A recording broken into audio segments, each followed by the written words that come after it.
আমাদের সমাজের মুরব্বীদের প্রতি আমার কিছু কথা।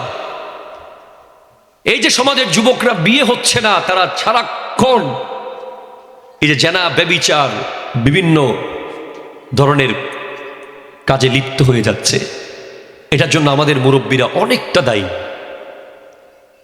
একটা এলাকা শুরু করুক না, গোটা দুনিয়ার মিডিয়া সেটা দেখুক না যে এই এলাকায় 5 লাখ টাকার কামিনের বেশি কেউ দিতে পারবে না।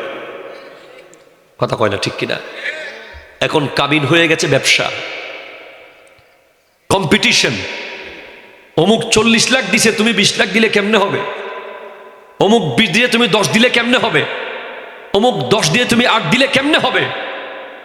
এটা কিসের ভিত্তিতে নিচ্ছেন? বলে মানুষ কি বলবে? ঠিক কিনা কথা বলেন?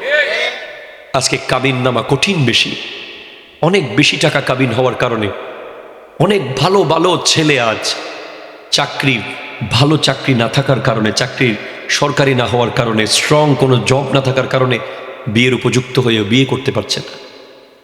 এই জন্য পরিবার দায়ী থাকবে। আর আমাদের সময় দেখা যায় যে বাপ যদি মারা যায়, একটা ছেলেকে বিয়ে করানোর জন্য কেউ উদ্যোগ নেয় না, অথচ এটা একটা সাদকায়ে জারিয়া।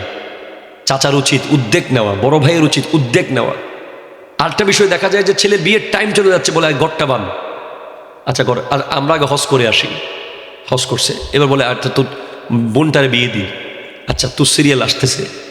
কিরে ভাই, ওনার বিয়ের সাথে ঘরের কি সম্পর্ক? ওনার বিয়ের সাথে আপনার হজের কি সম্পর্ক? ওনার বিয়ের সাথে মেয়ের বিয়ে দেওয়ার কি সম্পর্ক? এগুলো একটা বাস্তবতার রসম হয়ে গেছে এখন। এগুলো একদম ফিক্স ব্যাপার হয়ে গেছে যে বোন বিয়ে না দিয়ে ভাই বিয়ে করতে পারবে না, ঠিক না?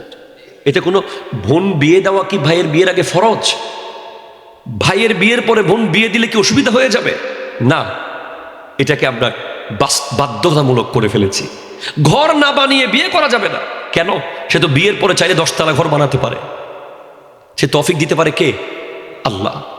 এজন্য যুবকদেরকে বিয়ে করিয়ে দেওয়া মুরব্বীদের দায়িত্ব, ঠিক কিনা? জোরে কথা বলেন।